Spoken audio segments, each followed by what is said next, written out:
When Eric asked why I wasn't wearing my mother's emerald necklace to our anniversary dinner, I smiled and pulled out the pawn shop receipt with his signature on it.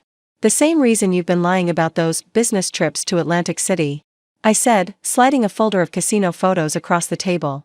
His face went white as our server became a witness to 23 years of marriage crashing down in the most expensive restaurant in Manhattan. I sat across from my husband Eric in Le Bernardin, watching him fidget with his cufflinks as he scanned the crowded dining room. The soft murmur of conversations in French and English filled the space between us, punctuated by the gentle clink of crystal glasses and sterling silver against fine china. This was supposed to be our 23rd wedding anniversary celebration, but Eric couldn't seem to focus on anything except my bare neck. "Before we jump back in, tell us where you're tuning in from, and if this story touches you, make sure you're subscribed, because tomorrow, I've saved something extra special for you." "Priscilla," he said for the third time in 10 minutes, his voice carrying that edge of controlled irritation I'd grown to recognize over the years. "Where's your mother's necklace? You always wear it to our anniversary dinners." I took a slow sip of the Chateau de Cam he'd ordered, letting the golden wine coat my tongue while I studied his face. 23 years of marriage had taught me to read every micro-expression, every tell. The way his left eye twitched when he was lying. How his jaw tightened when he was angry but trying to appear calm. The particular shade of pale his skin turned when he was caught off guard. Right now, Eric was displaying all three. "My mother's necklace," I repeated slowly, setting down my wine glass with deliberate precision. "You mean the emerald and diamond piece that's been in my family for 4 generations? The one worth $85,000 that my grandmother gave me on her deathbed?" Eric's hand stilled on his cufflink. "Yes, that one. You've worn it to every anniversary dinner since our 2nd year of marriage. It's tradition." I reached into my Hermes clutch, the one Eric had given me for Christmas 3 years ago, back when he still pretended to care about meaningful gifts. My fingers found the folded papers I'd been carrying for the past week, waiting for exactly this moment. "Traditions are funny things, aren't they, Eric?" I said, pulling out the pawn shop receipt and placing it on the white tablecloth between us. "Sometimes they get interrupted by unexpected circumstances. Like when your husband of 23 years sells your most precious family heirloom for $8,000 to cover his gambling debts." The color drained from Eric's face so quickly I thought he might faint. His eyes fixed on the receipt, specifically on his own signature scrawled across the bottom in blue ink. The signature he'd forged my name above, thinking I'd never find out. "Priscilla, I can explain, can you?" I interrupted, my voice remaining perfectly calm despite the rage that had been building inside me for days. "Can you explain why you've been telling me you were attending medical conferences in Boston while you were actually losing our retirement savings at blackjack tables in Atlantic City?" I reached back into my clutch and withdrew a manila folder, placing it next to the pawn shop receipt. Eric's hands trembled as I opened it to reveal the first photograph, him at a casino table, chips stacked high, a blonde woman half his age leaning against his shoulder. "Or perhaps you can explain this?" I continued, flipping to the next photo. "That's you at the Borgata last Tuesday. You told me you were presenting at a cardiology symposium, but it seems the only hearts you were interested in were the ones on playing cards." Eric glanced around the restaurant, probably hoping no one was watching our little drama unfold. But I'd chosen Le Bernardin for exactly this reason. At $300 per person, it attracted Manhattan's elite people. Eric desperately wanted to impress people whose opinions mattered to his career as one of New York's most prominent cardiologists. "Priscilla, please," he whispered, leaning forward. "Can we discuss this at home? People are starting to stare." "People are starting to stare," I repeated, allowing a smile to play at the corners of my mouth. "How fascinating. Do you know what else people are starting to do, Eric? They're starting to ask questions. Like why Dr. Eric Manning, who supposedly earns $500,000 a year, needed to pawn his wife's jewelry." I flipped to another photograph in the folder. This one showed Eric at an ATM, clearly frustrated, probably hitting his daily withdrawal limit. The timestamp showed it was taken the same day he'd pawned my necklace. "Or why he's been forging his wife's signature on loan documents," I continued, producing another set of papers from my clutch. "These are copies of the paperwork you filed to take out a second mortgage on our Hamptons house. My signature, Eric, except I never signed them." Eric's breathing had become shallow, and a fine sheen of sweat appeared on his forehead despite the restaurant's perfect climate control. Our server, a distinguished French gentleman named Marcel, approached our table with the evening specials, but stopped short when he noticed the tension. "Perhaps I should return in a few minutes?" Marcel asked discreetly. "No, Marcel, please stay," I said, turning to him with a warm smile. "I was just sharing some exciting news with my husband. You see, after 23 years of marriage, I've Discovered that he has quite the talent for creative writing. Signatures, specifically. Marcel's eyebrows rose slightly, but his professional training kept his expression neutral. Still, I could see the interest in his eyes. In a restaurant like this, the staff had seen their share of wealthy couples drama, but this was probably something new. The second mortgage was just temporary, Eric hissed under his breath. I was going to pay it back before you found out. The necklace too. It's just a rough patch, Priscilla. I had some bad luck at the tables, but I'm done with all that now. Bad luck, I mused, pulling out my phone and scrolling to a particular screenshot. Is that what you call losing $230,000 over the past 18 months? Because I have a different term for it. Eric's face went from pale to gray. How did I find out? I finished his question. Well, it's amazing what a good private investigator can discover when they put their mind to it. Catherine Morrison comes highly recommended, by the way. Former FBI Financial Crimes Division. She was very thorough. I turned my phone screen toward Eric, showing him a detailed spreadsheet of his gambling losses, complete with dates, locations, and amounts. His hands were shaking now, and I noticed that several other diners had indeed begun to take notice of our conversation. Catherine also discovered some other interesting information, I continued, flipping through more pages in the folder. Like the fact that you've been having an affair with a casino hostess named Antonia for the past 8 months. The same Antonia who appears in several of these photographs, helping you spend our money. Eric's mouth opened and closed like a fish gasping for air. The confident, charming cardiologist who commanded respect in operating rooms across Manhattan had been reduced to a stammering, panicked man caught in a web of his own lies. 23 years, Eric, I said, my voice still deadly calm. 23 years of marriage, and you thought you could steal from me, lie to me, and humiliate me without consequences. You thought I was too naive, too trusting, too dependent on you to fight back. I closed the folder and placed my hands flat on the table, leaning forward slightly so only he could hear my next words. You were wrong. Eric looked around the restaurant. One more time, perhaps hoping for an escape route or divine intervention. But there was nowhere to run, nowhere to hide from what was coming next. The papers in front of him told a story of betrayal, theft, and deception that would destroy everything he'd worked to build. What do you want? He whispered finally, the question barely audible above the restaurant's ambient noise. I smiled then. The first genuine smile I'd worn in months. Because Eric had just asked exactly the right question, and I had been preparing my answer for days. What I want, Eric, is justice. And I'm going to get it in ways that money can't buy. Marcel cleared his throat softly, still standing patiently beside our table. Shall I give you more time to decide on your selections?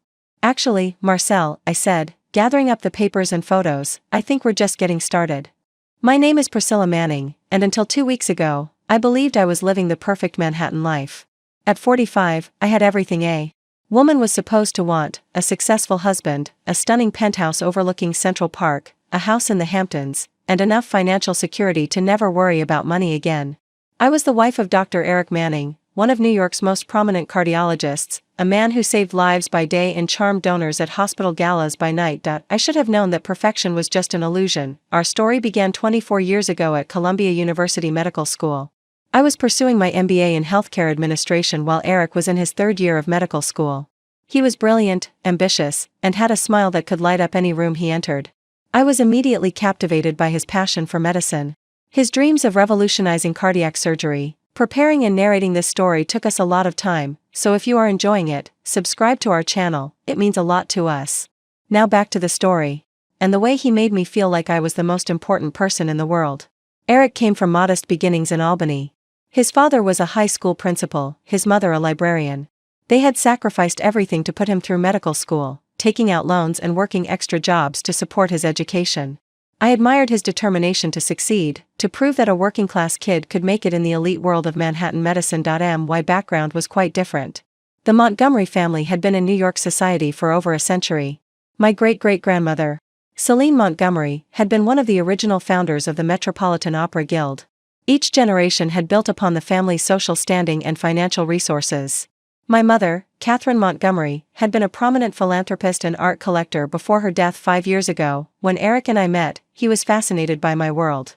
The charity galas, the museum board meetings, the summers in the Hamptons. The connections that opened doors throughout New York's cultural and business establishments.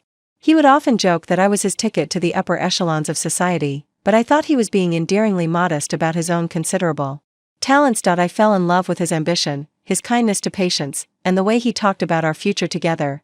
He painted pictures of the life we would build, him establishing himself as a world-renowned surgeon, me using my business background to help manage his career and our investments.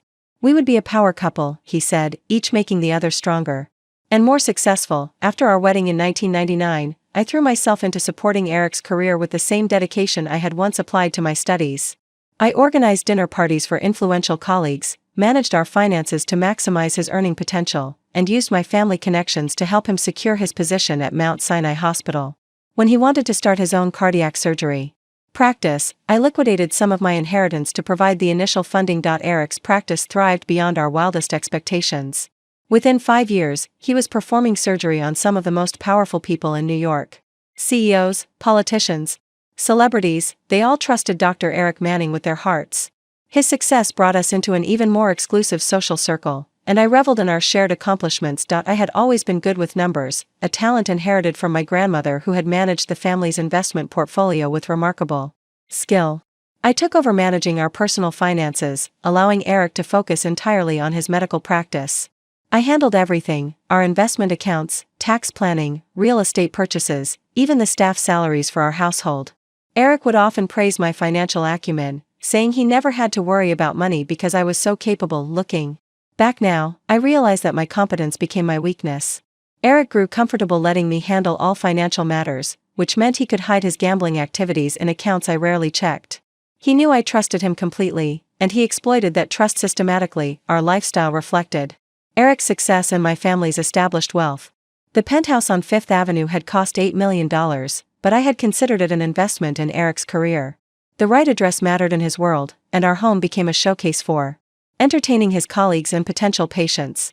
The dining room where we hosted dinner parties could seat 24, and our collection of contemporary art impressed even the most sophisticated guests. The house in the Hamptons had been in my family for 3 generations. My grandmother had left it to me specifically, understanding how much I loved spending summers there as a child. Eric had initially been overwhelmed by the grandeur of the estate, but he quickly adapted to the lifestyle it represented. He learned to sail our yacht, play tennis at the country club, and navigate the complex social dynamics of East Hampton society. For years, everything seemed perfect. Eric's medical practice generated enormous income, my investment strategies kept our wealth growing, and our social standing in Manhattan continued to rise. We attended premieres at Lincoln Center, served on hospital boards together, and were regularly featured in society magazines as one of New York's most successful couples. I had wanted children, but Eric convinced me to wait until his practice was fully established. Then we tried for several years without success, eventually learning that I had fertility issues that made pregnancy unlikely. Eric was incredibly supportive during that difficult period, holding me while I cried after each failed treatment, assuring me that our love was enough. Instead of children, we poured our energy into our careers and our social life. I became more involved in philanthropic work, serving on the boards of several cultural institutions. Eric expanded his practice and began teaching at Columbia Medical School. We traveled extensively, taking luxury vacations to Europe and Asia. From the outside, we appeared to have everything, but somewhere along the way, Eric changed. It was so gradual that I didn't notice at first. He became more secretive about his schedule, claiming he needed to attend additional medical conferences to stay current with new surgical techniques. He started working later hours, saying he was taking on more complex cases that required extensive preparation. He became moody and distracted, quick to anger over small inconveniences. I attributed these changes to the pressure of his demanding career. Cardiac surgery was incredibly stressful, and I knew that Eric felt the weight of responsibility for every patient's life. I tried to be more understanding, more supportive, taking on even more of the household management to free him from any additional stress. What I didn't understand was that Eric's personality changes weren't caused by professional pressure. They were the result of a gambling addiction that had been growing progressively worse for over 2 years. The medical conferences were covers for trips to Atlantic City and Las Vegas. The late nights weren't spent in surgery preparation but at underground poker games in Manhattan. The mood swings were the natural result of a man caught between the adrenaline highs of winning and the devastating crashes of losing enormous sums of money. Eric had become masterful at compartmentalizing his life. During the day, he was still the brilliant, compassionate surgeon his patients and colleagues respected. At home, he maintained enough of his charm and affection to keep me from suspecting anything was seriously wrong. But in secret, he was gambling. away our financial security and stealing from me to fund his addiction. The most painful realization was that Eric had been planning to leave me for months. Not because he had fallen out of love, but because he saw divorce as a financial escape route. In New York's equitable distribution state, he could potentially claim half of our assets, including properties and investments that came from my family. Inheritance. He had calculated that divorcing me would be more profitable than continuing to steal from our joint accounts, but Eric had made one crucial miscalculation. He had assumed that I would never discover his deception until it was too late to stop him. He thought I was too trusting, too naive about his activities outside our home. He believed that 23 years of marriage had made me complacent and blind to his faults. As I sat across from him in Le Bernardin, watching panic replace the confidence he had worn like a perfectly tailored suit, I realized that Eric had never really known me at all. He had fallen in love with the idea of me, the wealthy, well-connected wife who could elevate his status and support his ambitions. But he had never understood the strength that 4 generations of Montgomery women had passed down to me. My great-great-grandmother Celine had survived the stock market crash of 1929 by making swift, decisive moves to protect the family assets. My grandmother had built the family's art collection into one of the most valuable private holdings in New York.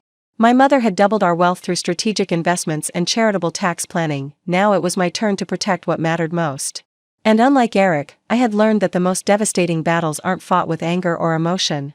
They're won through careful planning, superior information, and the patience to wait for exactly the right moment to strike. That moment had finally arrived. The emerald and diamond necklace that started this whole nightmare had been my most treasured possession for 15 years. My mother gave it to me on my 30th birthday, the same day she told me about her cancer diagnosis. She was sitting in her favorite chair in the sunroom of our family's estate, morning light streaming through the windows and catching the stones as she fastened the clasp around my neck.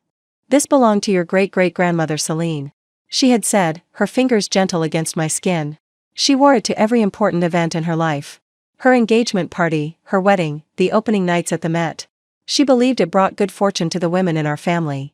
I had touched the stones reverently, feeling the weight of generations of Montgomery women who had worn this piece before me. The emeralds were a deep, vivid green that reminded me of the gardens at our summer house, and the diamonds caught light like captured stars. It wasn't just jewelry, it was a tangible connection to my heritage, a symbol of the strength and elegance that defined the women in my family. "Promise me you'll wear it often," my mother had continued. "Beautiful things are meant to be enjoyed, not hidden away in safes. And promise me you'll pass it down to your daughter someday, along with the stories of all the remarkable women who wore it before her." At the time, I had every intention of keeping that promise. Eric and I were still trying to have children, and I often imagined the day I would fasten this same necklace around my daughter's neck, sharing the history and love that came with it. But as the years passed and children never came, the necklace became even more precious to me. It was my connection to the mother I had lost too soon and the family legacy I was responsible for preserving. Eric understood the necklace's significance, or at least I thought he did. He would often compliment how beautiful I looked wearing it, and he made a point of suggesting I wear it to our most important social events. Our anniversary dinners, charity galas, holiday parties with his colleagues. The necklace became part of our ritual of dressing for success. Looking back, I realize Eric's encouragement had nothing to do with sentimentality and everything to do with status. He loved how other people reacted when they saw me wearing such an obviously expensive piece.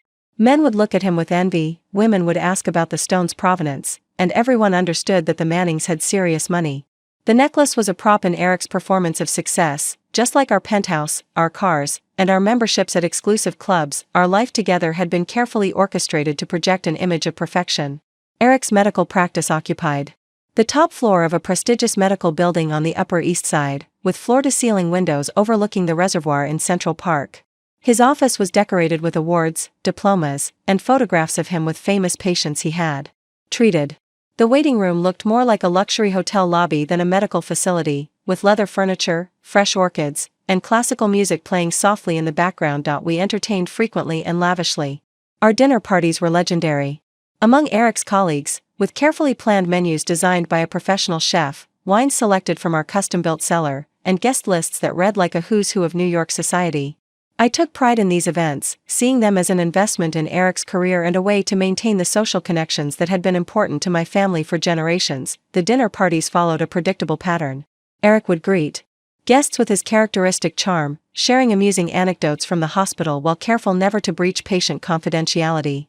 I would circulate with practiced grace, asking about spouses and children, remembering details from previous conversations, ensuring everyone felt welcome and valued. We moved through these events like professional performers, each playing our role in the ongoing production of our successful marriage. Eric particularly enjoyed introducing me to new colleagues and clients. "This is my wife, Priscilla," he would say, his hand resting possessively on my lower back. "She's the brains of our operation. Harvard MBA, you know. I couldn't manage without her." The words were always the same, delivered with a smile that suggested he was being modest while actually highlighting his good fortune in marrying someone so accomplished. I had genuinely enjoyed these gatherings for years, finding satisfaction in supporting Eric's career and maintaining the social traditions my family had valued. But gradually, I began to notice subtle changes in how Eric presented our relationship. Instead of emphasizing my professional accomplishments, he started describing me as his better half who keeps him grounded. When people asked about my work on various charity boards, he would gently redirect the conversation to his latest surgical innovations or research projects. The shift was so gradual that I didn't recognize it as deliberate undermining.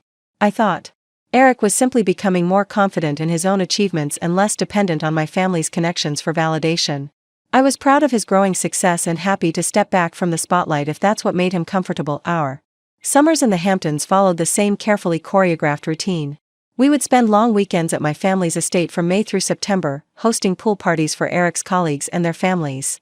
The house was perfect for entertaining, with expansive grounds that overlooked the ocean, a pool area designed for large gatherings, and enough bedrooms to accommodate overnight guests. Eric had initially been overwhelmed by the scale and elegance of the estate. The house had 12 bedrooms, 6 bathrooms, a formal dining room that seated 20, and a kitchen that could handle catering for events up to 100 people. The artwork was museum quality, collected by my grandmother over 40 years of careful acquisition.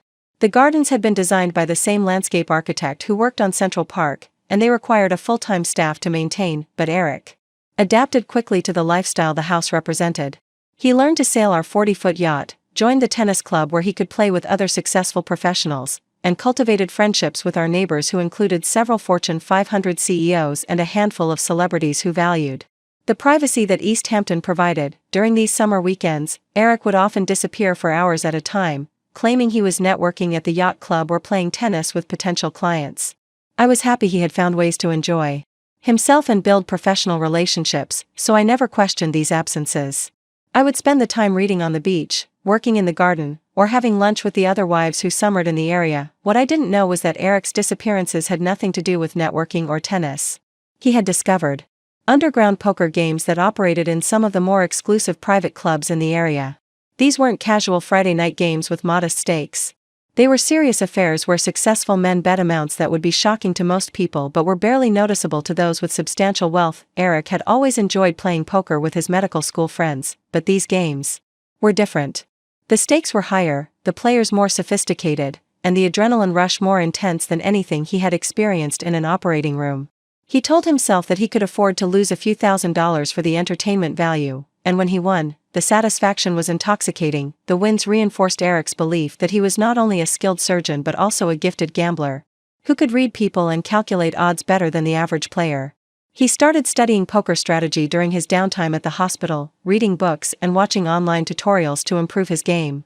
He convinced himself that gambling was just another skill he could master through intelligence and discipline, but gambling addiction doesn't follow the same rules as medical expertise. The more Eric won in the beginning, the more confident he became, and the higher stakes he was willing to accept. When he started losing, he told himself it was just a temporary setback that could be corrected with better strategy and larger bets to recoup his losses. Meanwhile, I was completely oblivious to this growing obsession. Eric maintained his professional demeanor, continued to excel in his medical practice, and showed the same level of attention and affection in our marriage. If anything, he seemed more energetic and engaged during our summer weekends, which I attributed to the relaxation and recreation he was finally allowing himself after years of focusing exclusively on work. The trips to Atlantic City and Las Vegas began innocuously enough. Eric would mention a medical conference or continuing education seminar that required travel, and I would encourage him to extend the trip for a day or two of vacation if his schedule allowed. I was pleased that he was taking time for himself, and didn't think to question the details of his itinerary. Eric became masterful at creating believable cover stories for these gambling trips. He would research actual medical conferences taking place in the cities he wanted to visit, mention colleagues who would supposedly be attending, and even bring back conference materials and continuing education certificates that he obtained. From attending brief sessions before heading to the casinos, the most painful realization was how effortlessly Eric had compartmentalized his deception. At home, he was still the attentive husband who brought me coffee in bed every morning, who remembered to send flowers on the anniversary of my mother's death, who would hold me while we watched movies on Sunday afternoons. He maintained all the rituals and gestures that had made me fall in love with him, even while systematically stealing from me and planning his escape. The gambling addiction hadn't just corrupted Eric's relationship with money. It had fundamentally changed his relationship with truth. Every conversation became an opportunity to craft a more convincing narrative. Every affectionate gesture was calculated to maintain my trust. Every expression of love was designed to prevent me from looking too closely at his activities. But even master manipulators make mistakes eventually. And Eric's mistake was underestimating the woman who had loved him for 23 years, supported his career unconditionally, and shared every aspect of her life with him. He thought he knew me well enough to predict my reactions and responses. He was about to discover just how wrong he had been. The first sign that something was wrong came on a Tuesday morning in October, 3 weeks before our anniversary dinner at Le Bernardin. I was sitting in my home office, reviewing the quarterly statements for our investment accounts, when I noticed an unusual withdrawal from our money market fund. $50,000 had been transferred to Eric's personal checking account, an account I rarely monitored because he used it primarily for his medical practice expenses and personal purchases. The withdrawal itself wasn't alarming. Eric often moved money between accounts for various reasons: equipment purchases for his practice, continuing education expenses, or investment opportunities he wanted to pursue independently. What caught my attention was the timing. The transfer had been made on a Friday afternoon, the same day Eric had left for what he described as a weekend cardiology conference in Boston. I pulled up the conference website on my computer, curious about the program that had required such short notice.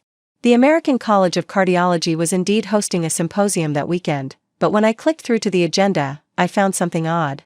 The conference had been planned for months, with early registration deadlines and detailed scheduling. That suggested attendees would have known about it well in advance. Yet Eric had mentioned it to me only the day before he left, claiming a colleague had dropped out and offered him the registration spot. I told myself I was being paranoid, that successful people often made last-minute business decisions that involved significant money.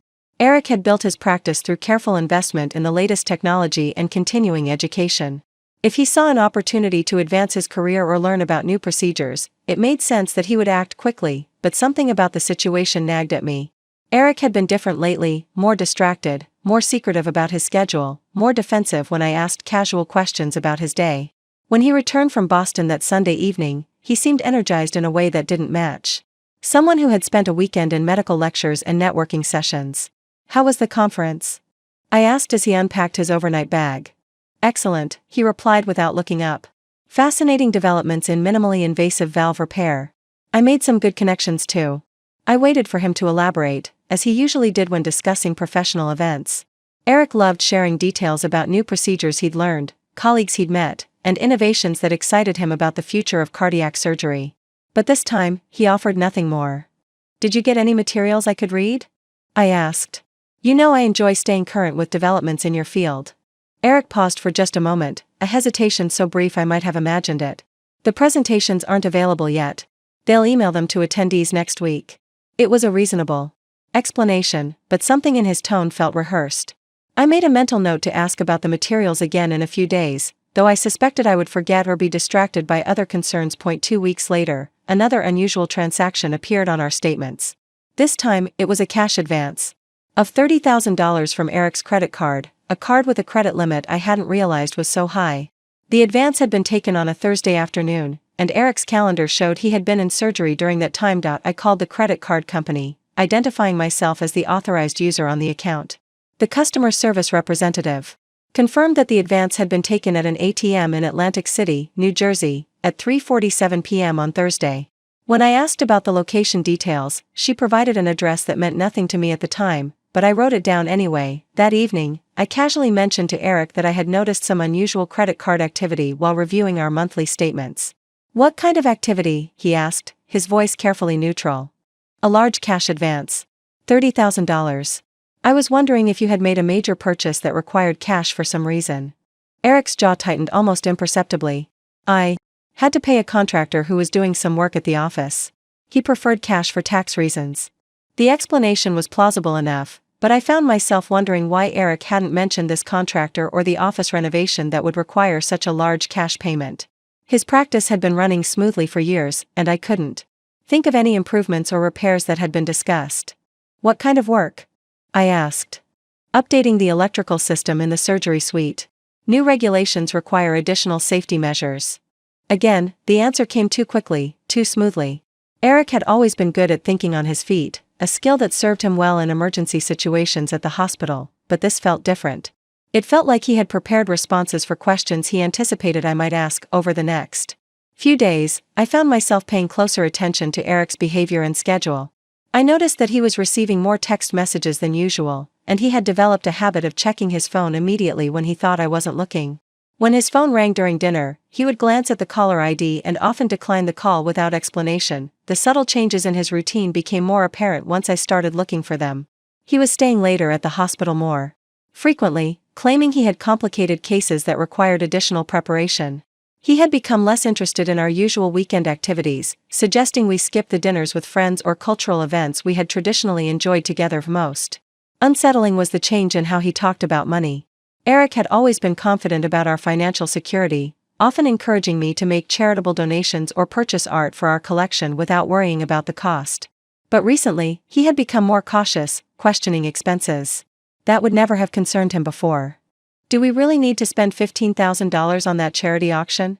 He asked when I mentioned bidding on a painting to benefit the Children's Hospital where he had served on the board for years. It's for a good cause, I replied, surprised by his reluctance. And you know how important it is to maintain our visibility in the philanthropic community. I just think we should be more strategic about our charitable giving, he said. Maybe focus on fewer organizations but make larger commitments. The conversation was reasonable on the surface, but it represented a fundamental shift in Eric's attitude toward spending, and toward the charitable commitments that had always been important to both of us. The turning point came when I decided to investigate the address where Eric's credit card advance had been taken. A simple internet search revealed that the ATM was located in the lobby of the Borgata Hotel Casino and Spa in Atlantic City. The same weekend Eric had supposedly been at a medical conference in Boston, he had actually been 3 hours south, taking out $30,000 in cash at a casino. I sat in my office, staring at my computer screen, feeling the foundation of my trust in Eric crumble. The man I had loved and supported for 23 years had lied to me directly and convincingly. Not just a small lie to avoid conflict, but an elaborate deception that involved fake conferences, fabricated contractors, and secret trips to casinos. The question that haunted me was how long this had been going on, and what else Eric had hidden from me. If he could lie so easily about a weekend trip, what other aspects of his life had become fiction? How much money had he spent? What other secrets was he keeping? For the first time in our marriage, I realized I didn't know my husband at all. The morning I discovered my mother's necklace was missing will forever be etched in my memory with perfect, devastating clarity. It was a Saturday in early November, exactly 2 weeks before our anniversary dinner. I had been preparing for the annual Met Gala preview, an exclusive event where major donors got an advance look at the museum's upcoming exhibitions.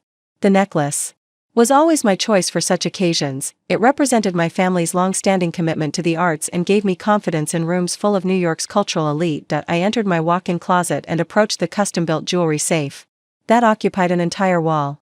The safe had been installed by my mother years ago, with individual compartments for each significant piece in our family's collection. The necklace lived in the center compartment, in a custom-fitted velvet box that had protected it for over a century. The compartment was empty. For a moment, I simply stared at the vacant space, my mind refusing to process what I was seeing. The velvet box was gone entirely, not just the necklace. I opened every other compartment in the safe, thinking perhaps I had moved it and forgotten. My grandmother's pearls were in their proper place, as were my mother's diamond earrings and the Art Deco bracelet I had inherited from my great-aunt. Only the necklace was missing. I checked my jewelry box on the dresser, the small safe in our bedroom where I kept everyday pieces, and even the jewelry travel case I used for trips. Nothing. The necklace had simply vanished, along with its protective box and the small card my mother had written describing its history. My first instinct was to call the police. Someone had broken into our home and stolen the most valuable piece in my collection while leaving everything else untouched. It seemed impossible. Our building had excellent security, and our penthouse required a private elevator key to access, but no other explanation made sense. Eric, I called, finding him in his study reading medical journals. The emerald necklace. is missing from my safe. He looked up from his reading, his expression shifting immediately to concern. Missing? Are you sure? I've checked everywhere. The entire box is gone. Someone broke into our home and took it. Eric stood up quickly, moving to embrace me. Oh, darling, I'm so sorry. That necklace meant everything to you. We should call the police immediately. His reaction seemed genuine, filled with the appropriate mix of shock and sympathy. He held me while I cried, stroking my hair and murmuring reassurances that we would find the thieves and recover the necklace. He suggested we check all the windows and doors for signs of forced entry, and he was the one who insisted we contact our insurance company immediately to report the theft. We spent the morning with 2 detectives from the NYPD, filing a detailed report and answering questions about our building's security, our household staff, and recent visitors to our home. Eric was helpful and thorough, providing details about the necklace's value and offering to contact his own connections in law enforcement if needed. The detectives were professional but not particularly optimistic. High-end jewelry theft in Manhattan was common, they explained, and the thieves usually had the pieces broken down and sold within hours. The emeralds and diamonds would be removed from their settings and sold separately, making recovery virtually impossible over the next few days. Eric was wonderfully supportive. He called our insurance agent to expedite the claim process, contacted a security consultant about upgrading our home alarm system, and even suggested we hire a private investigator to supplement the police investigation. He seemed as devastated by the loss as I was, often commenting on how beautiful I had looked wearing the necklace and how much he knew it meant to me, but something about his behavior didn't feel quite right. Eric was being supportive in all the ways I would have expected, but there was an artificial quality to his concern that I couldn't identify at first. He was saying all the right things, making all the right gestures, but it felt slightly performed rather than spontaneous. The realization came to me on Tuesday morning when I overheard Eric on the phone with our insurance agent. I was walking past his study when I heard him asking detailed questions about the claims process, specifically about how the payout would be structured and whether we could receive the money in a lump sum rather than having it applied toward a replacement piece. The sentimental value can't be replaced, I heard him saying, so Priscilla would prefer to have the cash settlement rather than shopping for something new. I stopped in the hallway, confused. We had never discussed what we would do with any insurance money, and Eric certainly didn't know my preferences about replacement jewelry. I had been too devastated by the loss to even think about insurance settlements or new purchases. When Eric finished his call, I entered his study. I couldn't help overhearing your conversation with the insurance agent. What did he say about the claim? Good news, Eric replied, his tone upbeat. The necklace was fully covered, and we should receive the settlement within a few weeks. $85,000. I never told you I wanted cash instead of a replacement, I said carefully. How did you know that's what I would prefer? Eric's smile faltered for just an instant. I just assumed, given how special that particular piece was to you. Nothing could replace your mother's necklace, so I thought you'd rather have the money to donate to charity or invest. It was a reasonable assumption, but something about the way he had expressed my supposed preferences to the insurance agent bothered me. He had spoken with such certainty about what I wanted, as if we had discussed it extensively. That evening, I decided to call our insurance agent myself. Peter Hartman had been handling our family's insurance needs for over 15 years, and I wanted to understand the claims process better. Mrs. Manning, Peter said when I reached him, I was just speaking with your husband about the necklace claim. Such a terrible loss. Eric mentioned you were quite specific about wanting the cash settlement. Actually, Peter, we haven't really discussed what we'd prefer to do yet. I'm still processing the loss. There was a brief pause on the line. Oh, I see. Eric seemed quite certain about your wishes. He also asked about expediting the payment process, mentioning that you were considering making a large charitable donation and wanted to finalize that before the end of the tax year. I felt a chill run down my spine. I had no plans for any large charitable donations, and Eric knew I typically plan such gifts months in advance after careful consideration of our financial situation. Did Eric mention anything else about our plans for the money? I asked, trying to keep my voice neutral. He asked about having the check made out to him specifically, since he handles most of your financial transactions. I told him we'd need both signatures for a claim this large, but he said you'd probably prefer not to be bothered with the paperwork. After I hung up with Peter, I sat in my study for a long time, pieces of a disturbing puzzle beginning to form in my mind. Eric's immediate focus on the insurance money, his assumptions about my preferences, his desire to handle the settlement personally, none of it felt like the response of a grieving husband concerned about his wife's emotional state. For the first time since the necklace disappeared, I began to wonder if someone close to me had taken it, the thought was so painful and disloyal that I tried to push it away, but once it entered my mind, I couldn't stop thinking about the inconsistencies in Eric's behavior. His perfect responses to the police questions, his detailed knowledge of our insurance coverage, his eagerness to expedite the claim process. What if it wasn't supportive behavior but guilty knowledge? I decided I needed to know more about our insurance policy and exactly what Eric had been telling Peter Hartman. But more importantly, I needed to understand why my husband seemed more interested in the financial aspects of our loss than in supporting his wife through the trauma of having her most precious possession stolen. The next morning, I made a decision that would change everything. I was going to hire my own investigator, someone who could look into the theft with fresh eyes and no preconceptions about who might be responsible. I had no idea that this decision would lead me to discoveries far more devastating than a missing necklace. Finding the right private investigator required discretion I'd never needed before. I couldn't ask friends for recommendations without revealing my suspicions about Eric. After hours of research, Catherine Morrison's name appeared consistently on best of lists for Manhattan investigators. Former FBI, white-collar crime specialist, Fortune 500 clientele, exactly what I needed. I scheduled a consultation using my maiden name, describing only a sensitive family matter. Catherine's Midtown office was elegant but understated, her walls displaying law enforcement commendations alongside Georgetown and Columbia degrees. "Mrs. Montgomery," she said, "tell me about your situation." Sitting across from this sharp-eyed professional, I struggled to voice my suspicions. Accusing your husband of theft felt like crossing an irreversible line. "I think my husband may have stolen something valuable from me," I said finally. "I need to know for certain before deciding what to do." Catherine made notes as I explained the missing necklace, Eric's focus on insurance settlements, and the financial discrepancies I discovered.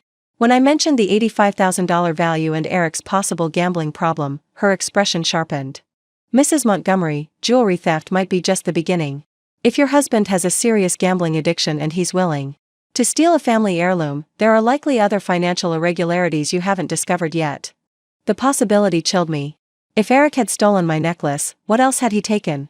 A full investigation would include financial analysis of all accounts your husband can access, surveillance to document his activities, and recovery of the stolen item if possible, Catherine explained. "But I should warn you, investigations like this rarely uncover just one problem." I thought about our 23-year marriage, our social standing, the future I'd imagined. An investigation could destroy everything, regardless of what Catherine found. "If I don't hire you and I'm right about what Eric has done, what happens then? He continues stealing until there's nothing left. Gambling addiction doesn't improve on its own, it escalates until the addict destroys everything around them." I signed Catherine's $25,000 retainer that afternoon. It was more money than I'd ever spent without Eric's knowledge, but the truth was worth any price.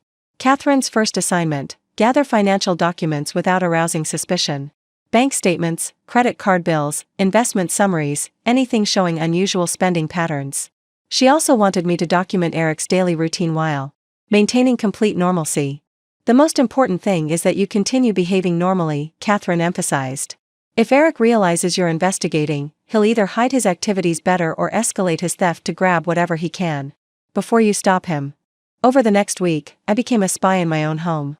I photographed documents when Eric was at the hospital, noted mysterious phone calls, and discovered things I'd previously ignored: a credit card I didn't know about, mail delivered to a post office box he'd never mentioned, a second cell phone hidden in his gym bag. The burner phone convinced me Catherine was right. The cryptic messages, "Table 6 tonight, usual stakes, wire transfer confirmed," painted a picture of systematic deception. When Catherine called for our first update, I had gathered a folder of evidence documenting a man living a secret life parallel to our marriage. My transformation from trusting wife to investigator was complete, and there was no turning back. Catherine's call came exactly 1 week after she'd begun investigating. Her voice carried an ominous gravity that prepared me for devastating news. "Mrs. Montgomery, I need to see you today. I found everything, and it's much worse than we anticipated." At Catherine's office, documents spread across her conference table like evidence in a criminal trial.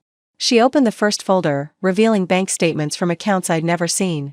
"Eric has maintained secret accounts for over 2 years," she explained. "These show systematic transfers from your joint accounts, always amounts small enough to avoid triggering bank alerts." I stared at the methodical theft: 5,000 here, 3,000 there, occasionally 10,000 when Eric felt confident. The pattern was deliberate and calculating. "How much total?" I whispered. From joint accounts alone, approximately $320,000 over 18 months. The number staggered me. But Catherine wasn't finished. Eric has also been forging your signature to access your personal trust funds. She showed me loan applications and investment withdrawals bearing my forged signature. He's gotten better at copying your signature over time, he's been practicing.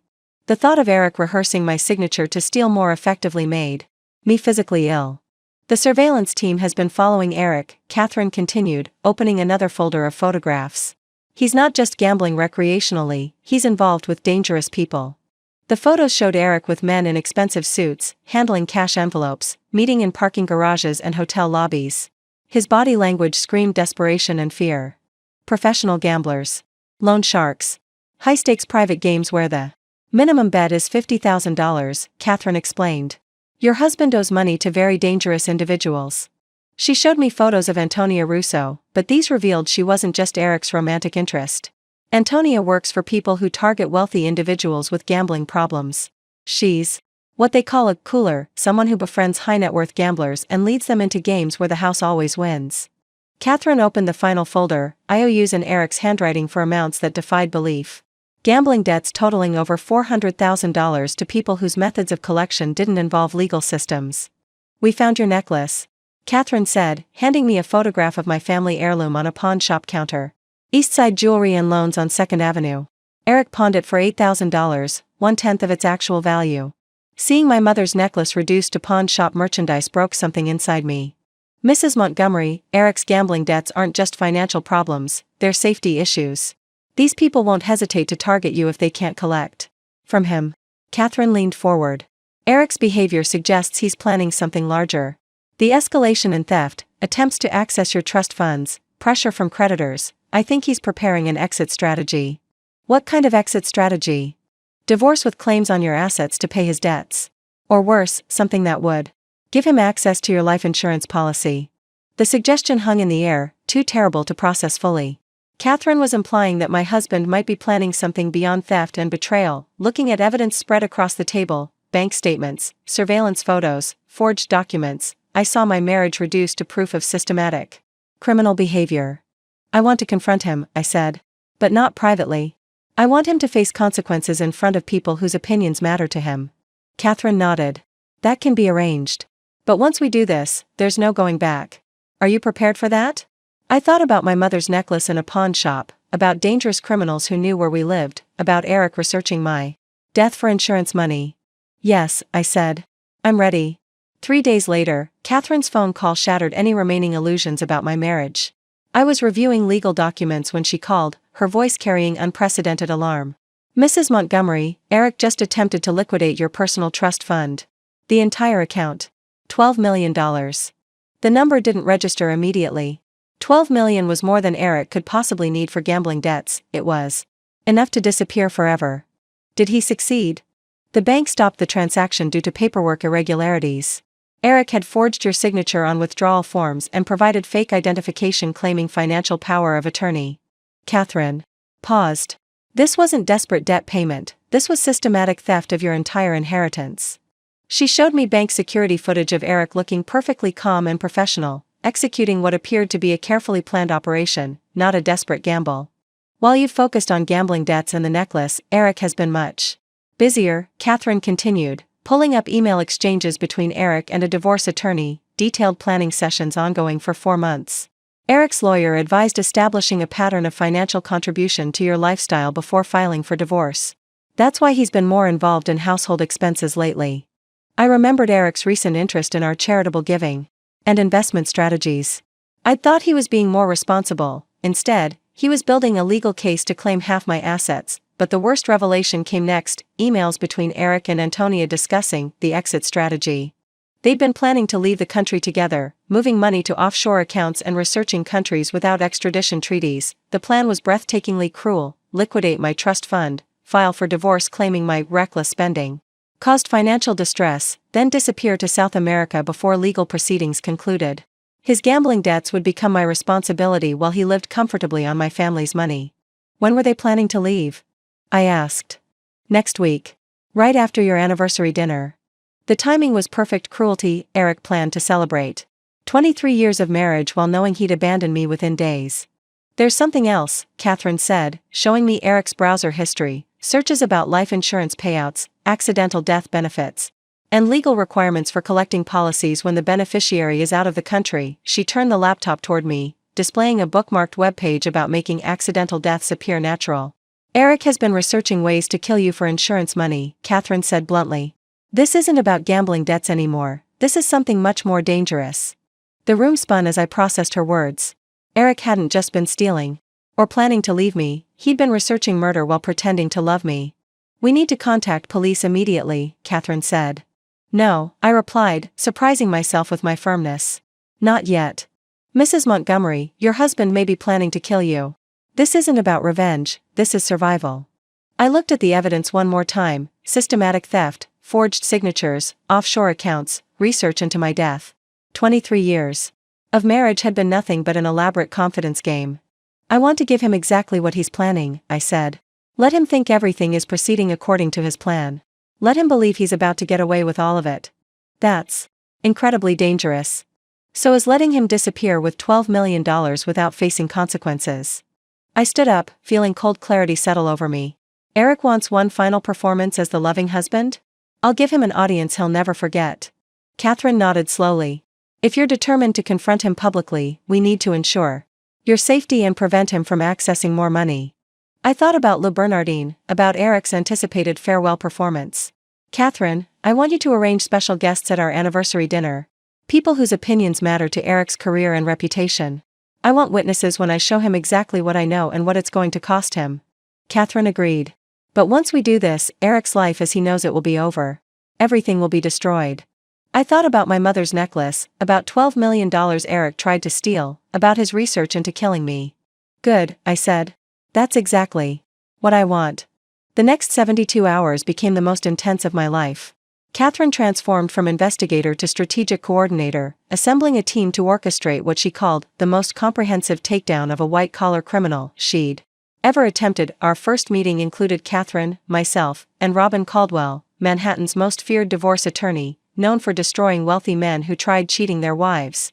Mrs. Manning, Robin said, reviewing Catherine's evidence, your husband has made critical mistakes that work entirely in our favor. The forged signatures constitute multiple felonies, and the attempted trust fund theft gives us grounds for emergency asset protection that no criminal attorney can challenge. We mapped out a legal strategy leaving Eric with nothing. Every joint account would be frozen, every shared asset protected, his access to our properties revoked the moment divorce papers were filed. Timing is crucial, Robin explained. We file everything simultaneously: divorce papers, criminal complaints, asset protection orders, restraining orders. If Eric gets advance warning of any element, he'll hide money or disappear. But legal strategy was only part of our plan. Catherine worked on public accountability, ensuring Eric's professional and social reputation would be destroyed as thoroughly as his finances. Your husband's medical license is regulated by the New York State Department of Health, Catherine explained. They have strict guidelines about physicians engaging in criminal behavior. Once charges are filed, his license will be automatically suspended. Catherine had contacted Mount Sinai's legal department. Hospital administrators wouldn't tolerate physicians bringing negative publicity to their institution. The moment this became public, Eric would be terminated, social destruction would be equally thorough. Catherine compiled lists of every organization Eric belonged to, every board he served on, every club where he maintained membership. All would receive detailed information about his criminal activities. The centerpiece remained our anniversary dinner at Le Bernardin, where Eric would learn his exit strategy had been discovered and defeated. The guest list is critical, Catherine emphasized. We need people whose presence maximizes Eric's humiliation while ensuring your safety. We chose 12 witnesses: Dr. Peter Hawthorne representing Eric's professional world, Hospital Board President Margaret Foster, our Hamptons friends James and Catherine Bradford, and most importantly, Detective Anthony Costa from NYPD's White Collar Crime Division. We're treating this as a controlled sting operation, Detective Costa explained. Mrs. Manning will wear a wire, and plainclothes officers will be positioned throughout the restaurant. Your husband won't be able to hurt you or escape. Catherine arranged for my mother's necklace to be recovered that afternoon. She wanted Eric to see me wearing it, understanding I'd retrieved what he'd stolen and was prepared to take back everything else. Perhaps the most satisfying element involved Antonia Russo. Catherine discovered she was wanted on fraud charges in 3 states, operating under multiple identities to target wealthy men with gambling addictions. "We'll let Eric believe his escape plan is viable," Catherine explained. "He'll think he can leave the country with Antonia after your dinner. Instead, he'll be arrested at the restaurant while she's picked up by federal agents at their meeting point." The coordination was staggering. Robin prepared legal documents for simultaneous filing in 4 courts. Catherine ensured evidence was properly documented and admissible. Detective Costa coordinated with multiple agencies for both arrests. "Mrs. Manning," Robin said during our final session, "what we're planning will destroy your husband's life completely and permanently. His career will end, he'll face years in prison, and he'll never recover financially or socially." I thought about 23 years supporting Eric's career, sharing my family's wealth, loving him despite his flaws, and how he'd systematically betrayed that trust. Eric was planning to steal $12 million, abandon me with gambling debts to dangerous criminals, and possibly kill me for insurance money. What we're planning isn't revenge, it's justice. Tomorrow night, Eric would learn what it felt like to be caught off guard, facing devastating consequences, watching his life crumble before an audience. And I would finally show my husband exactly who he'd been stealing from all along. The morning of our anniversary dinner, I woke up feeling like an actress preparing for the most important performance of her life. Eric was already in the shower, humming softly, a habit he had when he was particularly pleased about something. As I listened to him singing old jazz standards, I realized he was probably anticipating his escape with Antonia, believing this would be his last morning in our penthouse before beginning his new life with my family's money. I lay in bed for a few extra minutes, studying our bedroom with fresh eyes. The custom-built furniture, the original Picasso sketches on the walls, the view of Central Park that had cost us $8 million, all of it would be Eric's memory within hours. By tomorrow morning, he would be in a jail cell, and I would begin the process of rebuilding my life without him. "Good morning, darling," Eric said as he emerged from the bathroom, toweling his hair dry. "I've been looking forward to tonight all week. 23 years of marriage deserves a proper celebration." The casual way he lied to my face, even now, was breathtaking. I managed to smile and kiss his cheek, playing my role as the trusting wife one final time. "I'm excited too," I replied. "I have a few surprises planned for tonight." Eric's eyes lit up with what he probably thought was anticipation but looked more like greed to me now. "Surprises? You know how much I love your surprises."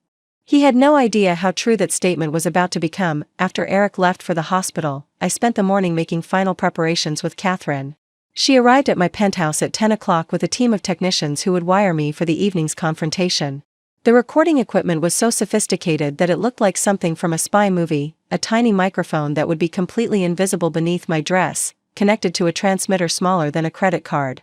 "The sound quality will be perfect," Catherine assured me as the technicians ran their final tests.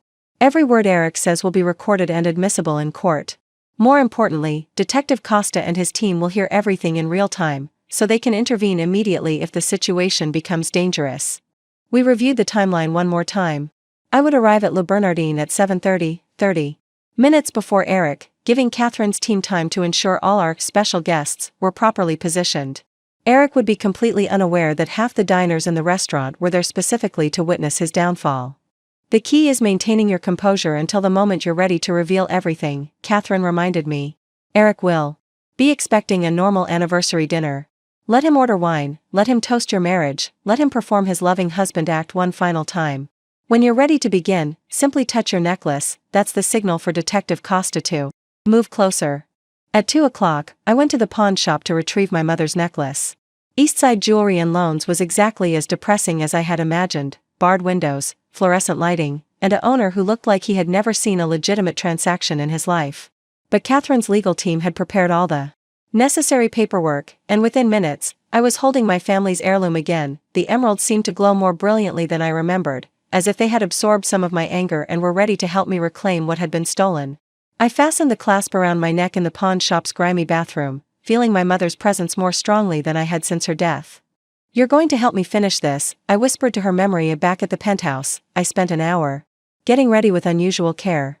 The dress I had chosen was midnight blue silk, elegant but not flashy, sophisticated but authoritative. I wanted to look like the kind of woman who could destroy a man's life with calm precision, not someone driven by emotion or revenge. At 6 o'clock, Robin Caldwell called with final confirmation that all legal documents were prepared and ready for filing. The moment Detective Costa places Eric under arrest, we'll file everything simultaneously, she explained. Divorce papers, asset freezes, criminal complaints, and restraining orders. By midnight tonight, Eric won't have access to a single dollar of your money. Catherine arrived at 6:30 to escort me to the restaurant and provide final moral support. She looked me over with the critical eye of a professional who had seen dozens of confrontations go wrong. You look perfect, she said. Calm, confident, in control. Remember, you hold all the power tonight. Eric's life is about to end as he knows it, and he has no idea what's coming. As we rode in Catherine's car toward Le Bernardin, I felt a strange sense of peace settle over me. For weeks, I had been discovering new betrayals, learning about additional crimes, realizing that my entire marriage had been built on lies. The anger and hurt had been overwhelming at times, threatening to consume me with rage, but now, on the evening of Eric's reckoning, I felt something much more powerful than anger. I felt the cold satisfaction of justice finally being served. Eric had spent 2 years systematically stealing from me, lying to me, and planning to destroy my life. Tonight, he would learn that actions have consequences, and those consequences would be far more devastating than anything he had done to me. We arrived at Le Bernardin at 7:25. Catherine walked me to the door, squeezing my hand once before letting me enter alone. Break a leg, she whispered. The restaurant was already filled with our carefully planted guests, though Eric wouldn't recognize most of them as anything other than typical Manhattan diners. Dr. Peter Hawthorne was seated at a table near the bar, reading a medical journal. Detective Costa was enjoying what appeared to be a business dinner with his partner, both of them positioned with clear sight lines to our anniversary table. Marcel, our regular server, greeted me with his usual warmth, completely unaware that he was about to witness the most dramatic dinner service of his career. Mrs. Manning, how lovely to see you.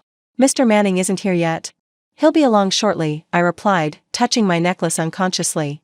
I think tonight is going to be very memorable. I was seated at our usual table, the same one where Eric and I had celebrated so many milestones over the years. Our first anniversary dinner, his promotion to chief of surgery, my mother's memorial service reception. So many memories had been created in this room, and tonight would add one more, the night our marriage finally ended in truth instead of lies. At exactly 8 o'clock. I saw Eric approaching through the restaurant's main entrance. He was wearing his best suit, carrying a small gift box that probably contained some meaningless jewelry he had charged to our joint credit card. His smile was radiant as he spotted me, and he moved through the restaurant with the confident stride of a man who believed he was about to get away with the perfect crime. Darling, he said, leaning down to kiss my cheek. You look absolutely stunning tonight. His eyes lingered on my necklace, and I watched his expression carefully for any sign of recognition or surprise. But Eric's poker face was perfect. If I hadn't known he was the one who pawned it, I would never have suspected anything from his reaction. Thank you, I replied, smiling back at him. I thought our anniversary deserved something special. Eric took his seat across from me, placing the gift box on the table between us. 23 years of marriage, he said, reaching for my hand. I feel like the luckiest man in the world. Looking at him across the table, still playing the role of devoted husband even now, I felt the last traces of love I had harbored for him finally disappear. This man had stolen from me, lied to me, and planned to abandon me to face his criminal debts alone. He had researched ways to kill me for insurance money while pretending to love me, but his luck was about to run out. Eric, I said, touching my necklace to signal Detective Costa, we need to talk. Eric's expression shifted slightly at my words, but he maintained his anniversary dinner smile. Of course, darling. What's on your mind? You seem a little tense tonight. I could see him trying to read my mood, probably wondering if I had discovered something or if this was just typical anniversary nervousness. He had no way of knowing that I had spent weeks planning this moment, that every word I was about to speak had been carefully rehearsed, that the very restaurant around us had been transformed into a trap designed specifically for him. I've been thinking about our marriage, I said, keeping my voice steady and calm. 23 years is a long time. Long enough to really know someone. It certainly is, Eric agreed, reaching across the table to squeeze my hand. And I feel like I fall in love with you all over again every day. The ease with which he lied was remarkable. Even now, knowing that he was planning to leave me within days, he could perform the role of devoted husband with complete conviction. I wondered how many times over the years he had said words he didn't mean, made promises he had no intention of keeping. Marcel appeared at our table with the wine list, and Eric made a show of selecting an expensive vintage, a 2010 Burgundy that cost more than most people made in a week. He was generous with money that wasn't really his, I realized. Everything we had built together had been funded primarily by my family's wealth, yet Eric had never shown any hesitation about spending it. To 23 wonderful years, Eric said when Marcel returned with the wine, and to many more to come. We clinked glasses, and I took a small sip while studying Eric's face over the rim. He looked relaxed, confident, even happy. There was no trace of guilt or anxiety about what he had done or what he was planning to do. He was either a sociopath, incapable of feeling remorse, or he had become so skilled at compartmentalizing his deception that he could genuinely enjoy our anniversary dinner while planning my destruction. Eric, I said, setting down my wine glass, I have something I want to discuss with you before we order dinner. Of course. What is it? I reached into my purse and withdrew a single photograph, one of the surveillance images Catherine had taken of Eric entering the Borgata Casino in Atlantic City. I placed it face down on the table between us, not revealing it yet. I've been doing some thinking about trust in our marriage, I continued. About honesty, communication, sharing our lives completely with each other. Eric nodded earnestly. Those are the foundations of any strong relationship. We've always been honest with each other, Priscilla. That's one of the things I'm most proud of about our marriage. I almost laughed at the sheer audacity of the statement. Eric had just claimed that honesty was the foundation of our relationship while sitting across from a woman he had stolen from, lied to, and planned to abandon. The gap between his words and his actions was so vast it was almost impressive. I'm glad you feel that way, I said, because I have a confession to make. For the first time that evening, I saw a flicker of concern cross Eric's features. A confession? I've been keeping something from you, and I don't think that's fair. In a marriage built on honesty, we shouldn't have secrets from each other. Eric's hand tightened slightly around his wine glass. I could see him calculating, trying to figure out what I might know or suspect. His medical training had taught him to remain calm under pressure, but I could see the first signs of stress beginning to show. What kind of secret? He asked carefully. The kind that involves trust and financial transparency, I replied, still not revealing the photograph. The kind that makes me wonder if I really know my husband as well as I thought I did. The restaurant's ambient noise, conversations, clinking silverware, the soft jazz playing in the background, seemed to fade as Eric focused entirely on my words. I could see him running through possibilities in his mind, trying to determine how much I might know and how he should respond. Priscilla, I'm not sure what you're getting at, but you're starting to worry me. Have I done something to upset you? The concerned husband act was flawless. His voice carried just the right note of confusion and worry, as if he were genuinely puzzled by my behavior. If I hadn't seen the evidence of his crimes with my own eyes, I might have believed him. I've been wondering about your travel schedule lately, I continued. All those medical conferences, continuing education seminars, research symposiums. You've been working so hard to stay current in your field. Well, yes, of course. Cardiac surgery is constantly evolving. If I don't stay up to date with the latest techniques and research, I can't provide the best care for my patients. That's what I admire about you, Eric. Your dedication to excellence, your commitment to your profession. It's one of the reasons I fell in love with you. I could see him relaxing slightly, thinking perhaps that this conversation was headed toward appreciation rather than confrontation. He had no way of knowing that I was simply setting the stage for what was to come. Do you remember the conference you attended in Boston 3 weeks ago? I asked. The American College of Cardiology Symposium on Minimally Invasive Valve Repair? Of course. It was fascinating. Some real breakthroughs in surgical technique. I'm sure it was. I was actually curious about the presentations, since you seemed so excited about what you'd learned. Did you manage to get copies of the research papers they discussed? Eric paused for just a fraction of a second, so briefly that someone who hadn't been watching for it would have missed it entirely. Not all of them. Some of the research is still preliminary, not ready for publication yet. That's too bad. I was hoping to read about those new techniques you mentioned. I turned over the photograph and slid it across the table toward him. Eric's eyes fixed on the image, himself entering the Borgata Casino, time-stamped during the exact weekend he claimed to be at a medical conference in Boston. The color drained from his face so quickly I thought he might faint.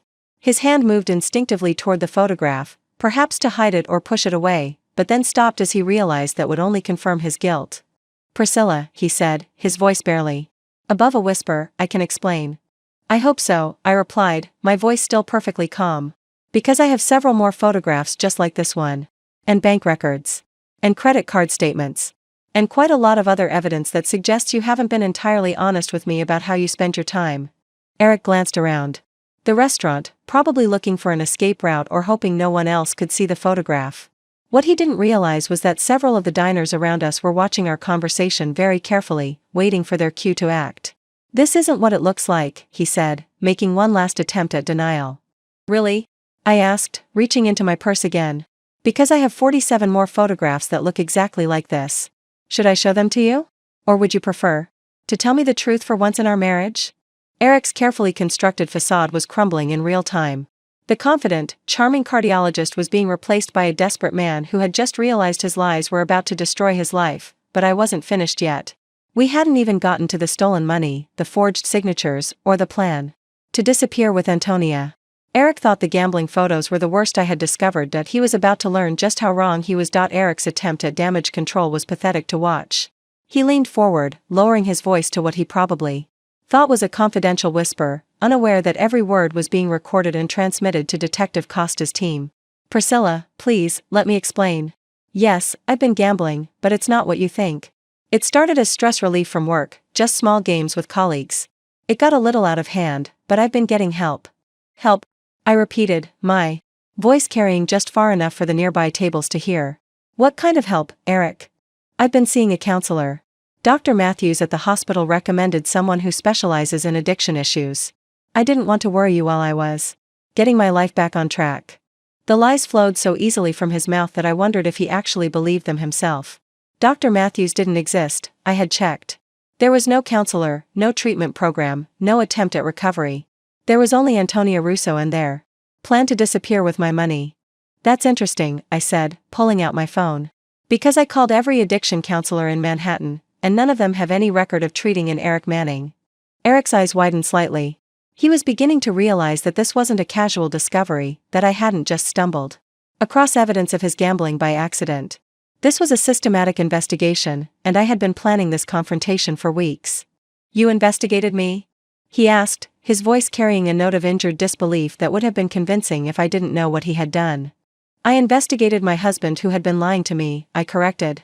The husband who told me he was at medical conferences, while he was actually losing our money in Atlantic City casinos. I could see other diners beginning to pay attention to our conversation. The couple at the table next to us had stopped talking and were listening with obvious interest. Marcel, our server, was hovering nearby, probably unsure whether he should intervene in what was clearly becoming a domestic dispute. How much, Eric? I asked, my voice now loud enough to carry across half the restaurant. How much of our money have you gambled away? It's not that much, Eric said desperately. Maybe $30,000 or $40,000 over the past year. I know it sounds like a lot, but compared to our income, 30 or 40,000? I interrupted, pulling out a folder from my purse. Eric, I have bank statements showing over $300,000 in unauthorized withdrawals from our joint accounts. The number hung in the air like a physical presence. I could hear gasps from nearby tables, and I saw Marcel's eyes widen in shock. $300,000 was more money than most of the restaurant staff would see in a lifetime. Eric's face went from pale to gray. Priscilla, please, can we discuss this privately? People are staring. People are staring because you've been stealing from your wife for 2 years, I said, my voice now carrying to every corner of the restaurant. People are staring because you pawned my mother's necklace, the one I'm wearing right now, to feed your gambling addiction. I touched the emerald and diamond necklace at my throat, and Eric's eyes followed the gesture. For the first time, I saw recognition and genuine fear in his expression. He hadn't expected me to recover the necklace, hadn't planned for me to be wearing physical evidence of his theft during our anniversary dinner. You got it back, he whispered. I got it back from the pawn shop where you sold it for $8,000, I said. 1/10 of its actual value. You sold 4 generations of my family's heritage for gambling money. The restaurant had fallen completely silent. Even the kitchen staff had stopped their work to listen to the drama unfolding in their dining room. Dr. Peter Hawthorne, Eric's chief of cardiology, was staring at our table with an expression of horrified fascination. Eric, I continued, standing up so that everyone in the restaurant could see me clearly, I want you to explain to everyone here, your colleagues, your friends, these lovely people who are trying to enjoy their dinner, exactly what you did with my mother's necklace. Eric remained seated, his shoulders hunched as if he could make himself invisible. Priscilla, please sit down. We can work this out privately. No, Eric. We're going to work this out right here, right now, in front of everyone. Because theft isn't a private matter. Forgery isn't a private matter. And what you've done to our marriage isn't going to be swept under the rug anymore. I opened the folder I had been carrying and began spreading documents across our table like a prosecutor, presenting evidence to a jury. Bank statements, credit card bills, casino surveillance photos, forged signature comparisons, every piece of Eric's deception laid out for the entire restaurant to see. Let's start with the basics, I said, my voice carrying clearly in the silent restaurant. Eric has been forging my signature to access accounts he had no legal right to touch. I held up two documents side by side, a legitimate signature from our mortgage paperwork and one of Eric's forgeries from a recent loan application. Even from several tables away, the differences were obvious to anyone looking. This is my actual signature, I announced, pointing to the first document. And this is Eric's attempt to steal $40,000 from my personal trust fund by pretending to be me. Eric finally stood up, desperation overriding his paralysis. Priscilla, you're having some kind of breakdown. These accusations are insane. I would never forge your signature. Would you like to see the other 17 examples? I asked, pulling out another stack of papers. Or should we move on to the part where you tried to liquidate my entire $12 million inheritance? The collective gasp from the restaurant was audible. $12 million was beyond most people's comprehension, and the idea that someone would steal that amount from their own spouse was shocking even to Manhattan's wealthy elite. Dr. Peter Hawthorne stood up from his table near the bar, his face a mask of professional concern. Eric, perhaps you should sit down and try to explain this situation calmly. Peter, thank God you're here, Eric said, turning toward his colleague with obvious relief. Priscilla is having some kind of episode. These documents are obviously fabricated. I would never steal from my wife. Actually, Dr. Hawthorne, I said, addressing Eric's boss directly, I'm glad you're here too. You should know that Eric has been using Mount Sinai Hospital's name to establish credit lines he had no authorization to open. I pulled out another set of documents, credit applications where Eric had listed himself as Chief Financial Officer of Mount Sinai's Cardiac Surgery Department, a position that didn't exist. He told creditors he was responsible for managing the department's equipment purchases, I continued. He used your hospital's reputation to borrow money for his gambling debts. Dr. Hawthorne's expression shifted from concern to anger as he scanned the documents. Eric, is this true? Did you fraudulently represent yourself as a hospital administrator? I never said I was CFO, Eric protested weakly. There must be some misunderstanding in the paperwork. There's no misunderstanding, I said, holding up a copy of Eric's loan application with his own handwriting clearly visible. He wrote, Chief Financial Officer, Mount Sinai Cardiac Surgery, in his own hand. I could see Eric's world collapsing in real time. His medical career, his social standing, his freedom, everything was being destroyed in front of an audience of his peers and colleagues, but I wasn't finished. The most devastating revelations were still to come. Eric, I said, returning my attention to my husband, would you like to tell everyone about Antonia Russo? Or should I explain your relationship with her myself? Eric's face went completely white. I don't know who you're talking about. Really? I pulled out my phone and showed him a photograph of him and Antonia entering a hotel together. Because you seem to know her well enough to plan your escape to South America with her. The photograph was clear and damning, Eric and a younger woman entering the Plaza Hotel, his hand on her back in an obviously intimate gesture. The timestamp showed it was taken just 3 days earlier. This is Antonia Russo, I announced to the restaurant, holding up the phone so others could see. She's a professional con artist who specializes in targeting wealthy men with gambling addictions. Eric has been planning to leave the country with her using $12 million of my family's money. Eric made one last desperate attempt to control the narrative. Priscilla, you're clearly having a mental health crisis. I think we should call someone to help you. I think that's an excellent idea, I replied calmly. In fact, I've already called someone. I looked toward the restaurant's entrance, where Detective Costa was now standing, his badge clearly visible to everyone in the room. Eric Manning, Detective Costa announced, approaching our table, you're under arrest for fraud, forgery, and grand larceny. The sound of Detective Costa's handcuffs clicking into place was the most satisfying noise I had ever heard.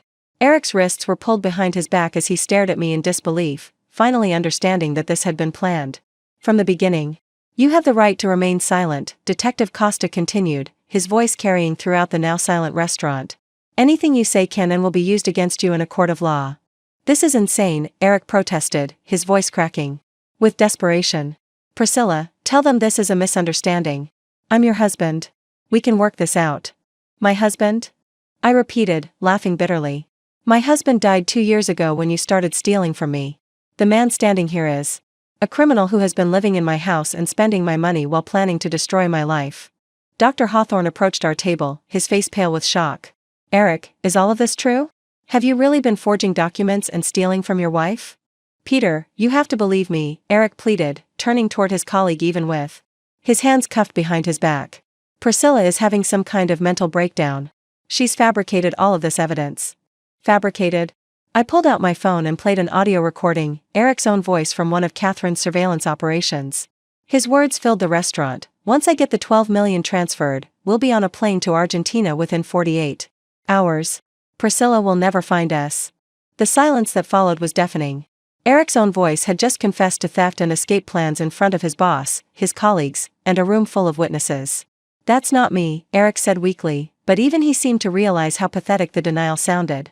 Actually, it is you, I said, turning to address the entire restaurant.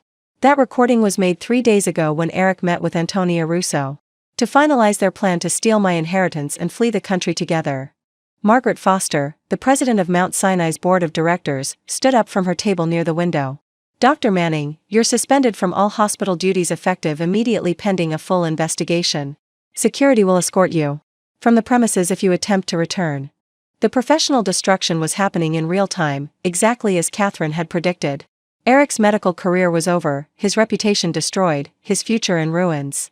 Eric, I said, walking closer to him so he could hear me clearly over the murmur of shocked conversations, do you remember what you said to me at our wedding? You promised to love, honor, and cherish me. You promised to be faithful in good times and bad. Priscilla, please, you promised to share your life with me completely, to be my partner in everything. Do you remember those vows? Eric's eyes filled with tears, though whether from remorse or self-pity, I couldn't tell. I remember. Then you'll understand why I'm keeping the promise I made to myself 3 weeks ago, I said, my voice steady and clear. I promised to make you pay for every lie, every theft, every moment you made me doubt my own judgment. I turned to Detective Costa. Officer, there's something else you should know about Dr. Manning's activities. I pulled out the final piece of evidence, printouts of Eric's internet search history showing his research into life insurance policies and accidental death scenarios. My husband has been researching ways to kill me for my life insurance money, I announced to the room. The theft and fraud were just the beginning. He was planning to murder me and collect my life insurance while living in South America with his accomplice. The collective gasp from the restaurant was audible even over Eric's protests. Several diners stood up from their tables, either to get a better view or to distance themselves from what they were hearing. That's not true. Eric shouted, struggling against his handcuffs. I would never hurt Priscilla. I love her. You love? My money, I corrected coldly. You've never loved me. If you had, you wouldn't have spent 2 years systematically destroying everything we built together. Detective Costa consulted his notes. Mrs. Manning, we'll need you to come to the station tomorrow to give a formal statement. The district attorney will be filing additional charges based on the evidence you've provided. Of course, I replied. I want to make sure Eric faces the full consequences of what he's done. As Detective Costa began leading Eric toward the restaurant's exit, my husband turned back to look at me one final time. 23 years, Priscilla, he said, his voice breaking. Doesn't that mean anything to you?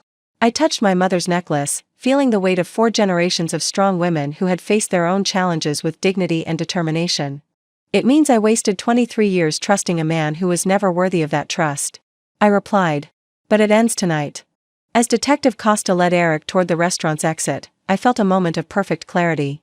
This wasn't just about revenge or justice, it was about reclaiming my identity from a man who had tried to erase me completely. Wait, I called out, causing everyone in the restaurant to freeze. Eric turned back toward me, hope flickering in his eyes that perhaps I was having second thoughts. There's one more thing everyone should know about Dr. Eric Manning, I announced, my voice carrying to every corner of the restaurant. The most important thing of all. I pulled out the final document from my purse, the divorce papers that Robin Caldwell had prepared, already filed and legally binding as of 6 o'clock that evening.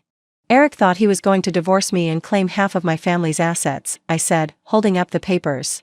He thought he could abandon me with his gambling debts to dangerous criminals while he lived comfortably in South America on my inheritance. Eric's face went from pale to ashen. Priscilla, what are you saying? I'm saying I divorced you 3 hours ago, I replied calmly. While you were getting ready for our anniversary dinner, thinking you were about to pull off the perfect crime? My attorney was filing papers that legally ended our marriage and protected every dollar of my money. The irony was exquisite.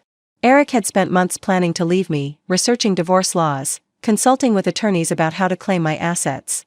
But I had beaten him to it, filing first and ensuring that he would get nothing. You can't do that, Eric protested, his voice cracking. We're married. I have rights. You forfeited your rights when you started forging my signature, I replied. Fraud nullifies any claims you might have had to marital property. You'll be lucky if you don't spend the rest of your life paying restitution for what you've stolen. Dr. Hawthorne shook his head in disgust. Eric, I've known you for 15 years. How could you do this to your wife? How could you destroy everything you've worked for? The man you knew never existed, I answered for Eric. He's been playing a role for 23 years, and tonight the performance finally ended. I turned to address the entire restaurant. One final time. Ladies and gentlemen, I apologize for disrupting your evening. But I wanted you all to witness the end of the longest con game in Manhattan's history. Marcel, our server, approached cautiously. Mrs. Manning, is there anything we can do for you?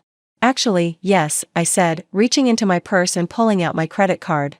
I'd like to buy dinner for everyone in the restaurant tonight. Consider it a celebration of freedom. The gesture was both generous and symbolic. I was using my own money that Eric could no longer touch, to create a positive memory from this devastating evening. As Eric was led away in handcuffs, he made one final attempt to manipulate me. Priscilla, please. I know I made mistakes. But we can still work this out. I'll get help. I'll pay back every penny. I walked closer to him, close enough that only he could hear my words. Eric, do you want to know the most pathetic part of all this? If you had just asked me for help with your gambling problem, I would have given it to you. If you had been honest about your debts, I would have helped you pay them off. His eyes widened as he realized the truth of what I was saying. But instead, you chose to steal from me, lie to me, and plan to abandon me. You chose to research ways to kill me rather than simply asking for help. That's not addiction, Eric. That's evil. I never meant. Yes, you did, I interrupted. Every signature you forged, every lie you told, every dollar you stole, it was all deliberate. You knew exactly what you were doing. Detective Costa tugged on Eric's arm. Time to go, Dr. Manning. As they reached the restaurant's entrance, Eric turned back one last time. What about Antonia? Are you going to have her arrested too? I smiled, the first genuine smile I'd felt in months. Oh, Eric, you really don't understand what's happening here, do you? Antonia Russo was arrested 2 hours ago at JFK Airport trying to board a flight to Buenos Aires. She's been wanted by the FBI for fraud in 3 different states. Eric's face crumpled as he realized that his escape plan had been compromised from the beginning, that his partner in crime was already in custody, that there was nowhere left to run. The $12 million you thought you were going to steal? I continued. It's all protected now. Every account frozen, every asset secured. You'll never touch a penny of my family's money again. As the restaurant door closed behind Eric and Detective Costa, I felt a weight lift from my shoulders that I hadn't even realized I'd been carrying. 23 years of marriage were over, but my life was just beginning. The restaurant remained silent for several long moments after Eric's departure, as if everyone was processing what they had just witnessed. Then, slowly, conversations began to resume, hushed, incredulous discussions about the dramatic downfall they had just seen unfold. Dr. Hawthorne approached me first, his face still pale with shock. Mrs. Manning, I want you to know that Mount Sinai will cooperate fully with any investigation. What Eric did to you is unconscionable, but what he did to the hospital's reputation is equally serious. Thank you, Dr. Hawthorne, I replied. I hope this won't reflect poorly on the hospital. Eric's crimes were his own. The board will be meeting tomorrow to discuss the full implications, he said. His medical license will almost certainly be revoked permanently. A physician who commits fraud and theft can never practice medicine again. Margaret Foster joined our conversation, her expression grave. Mrs. Manning, as president of the board, I want to personally apologize for any way the hospital might have inadvertently facilitated Eric's deceptions. We'll be implementing new financial oversight procedures immediately. I appreciated their concern, but I could see the calculations behind their words. Mount Sinai was already protecting itself from potential lawsuits and reputation damage. Eric's crimes would have far-reaching consequences beyond his own destruction. Marcel approached with a bottle of champagne. Mrs. Manning, this is from the gentleman at table 12. He said to tell you that justice served is always worth celebrating. I looked toward table 12 and saw an elderly man raising his glass in my direction. Around the restaurant, other diners were beginning to show similar signs of approval. What had started as a shocking public confrontation was being reframed as a victory for justice. My phone buzzed with a text from Catherine. Antonia Russo has been formally charged with federal fraud. She's looking at 15 years minimum. The South American bank accounts have been frozen and the money recovered. I smiled, reading the message. Eric's entire escape plan had been built on lies and false promises. Antonia had been using him just as much as he had been using me. They deserved each other, but now they would both face justice separately. Another text arrived, this one from Robin Caldwell, all legal filings complete. Your assets are fully protected. Eric has no claim to any marital property due to fraud provisions. The prenup your father insisted on 23 years ago is worth its weight in gold. I had to laugh at the irony. My father had insisted on a prenuptial agreement back in 1999, claiming it would protect the family assets from any potential divorce. Eric had reluctantly signed it, probably thinking it would never matter. He had never bothered to read the fraud provisions that would now leave him with absolutely nothing. A young woman approached my table tentatively. Mrs. Manning? I'm Sarah Chen from the New York Business Journal. I was wondering if you'd be willing to make a statement about what happened here tonight. I considered the request carefully. Part of me wanted to retreat into privacy, to process what had happened away from public scrutiny. But another part of me recognized the opportunity to ensure that Eric's story became a cautionary tale for other women who might be facing similar deceptions. What kind of statement are you looking for? I asked. Just something about how you discovered your husband's crimes and what advice you might have for other women in similar situations. I thought about all the women who might be reading their own husband's text messages, wondering about unexplained absences, noticing changes in behavior they couldn't quite explain. Women who might be making excuses for the people they loved, choosing trust over suspicion even when the evidence was staring them in the face. I'll give you a statement, I said. But not here. Come to my attorney's office tomorrow at 10 o'clock. I want to make sure I say this properly. As Sarah Chen left, I realized that my story was far from over. Eric's arrest was just the beginning of a legal process that would likely take months or even years to resolve completely. There would be trials, sentencing, appeals, and endless paperwork, but for the first time in months, I felt genuinely optimistic about the future. I had taken back control of my life, protected my assets, and ensured that Eric would face real consequences for his actions. The man who had tried to erase me had been erased himself, and I was still standing. Marcel returned to refill my champagne glass. Mrs. Manning, I've been working at this restaurant for 20 years, and I've never seen anything like what happened here tonight. You handled that situation with remarkable grace. Thank you, Marcel, I replied. Sometimes grace is the most powerful weapon you can wield. As I sat in the restaurant where my marriage had effectively ended, I felt my mother's necklace resting against my throat, a tangible reminder of the strength that had been passed down through generations of Montgomery women. Tonight, I had proven myself worthy of that legacy. Eric's empire had fallen, but mine was just beginning to rise. 6 months later, I stood before a packed auditorium at Columbia Business School, looking out at 200 young women who had come to hear my story. The invitation to speak had come through the university's Women in Leadership program, and I had accepted because I knew these women needed to hear what I had learned. Ladies, I began, my voice carrying clearly through the microphone, I want to tell you about the most important business lesson I ever learned, and it didn't happen in a boardroom or a negotiation. It happened in a restaurant, on the night I discovered that my husband of 23 years had stolen over $12 million from me. The auditorium was completely silent. These women, most of them in their 20s and 30s, were building careers and planning their futures. They needed to understand that financial independence wasn't just about success, it was about survival. For 23 years, I thought I was in a partnership, I continued. I thought marriage meant sharing everything, trusting completely, believing that the person you love would never deliberately hurt you. I was wrong. I touched my mother's necklace, which had become my signature piece at speaking engagements. It served as a reminder of what I had almost lost and what I had fought to reclaim. The man I married was never the man I thought he was. He was a character in a performance that lasted over 2 decades. While I was building a life with him, supporting his career, sharing my family's wealth and connections, he was planning to destroy me financially and emotionally. I told them about the systematic theft, the forged signatures, the gambling addiction that had consumed our savings. I explained how Eric had researched ways to kill me for insurance money while pretending to love me. I described the moment I realized that trust without verification was just another word for naivety. But here's what I want you to understand, I said, my voice growing stronger. The moment I stopped being a victim and started being an investigator, everything changed. The moment I stopped making excuses for his behavior and started documenting his crimes, I took back my power. I could see women in the audience taking notes, nodding in recognition, some wiping away tears as they recognized their own situations. In my story, Eric is serving 7 years in federal prison. His medical license has been permanently revoked. He lost everything, his career, his freedom, his reputation. Antonia Russo, his accomplice, is serving 15 years for federal fraud across multiple states. A young woman in the front row raised her hand. Mrs. Montgomery, how do you protect yourself without becoming paranoid or destroying trust in future relationships? I smiled at the question because it showed wisdom beyond her years. You protect yourself by understanding that love and vigilance aren't mutually exclusive. You can love someone deeply while still paying attention to their actions, their patterns, their honesty about money and time. Asterisk. I've learned that transparency is the foundation of any real relationship.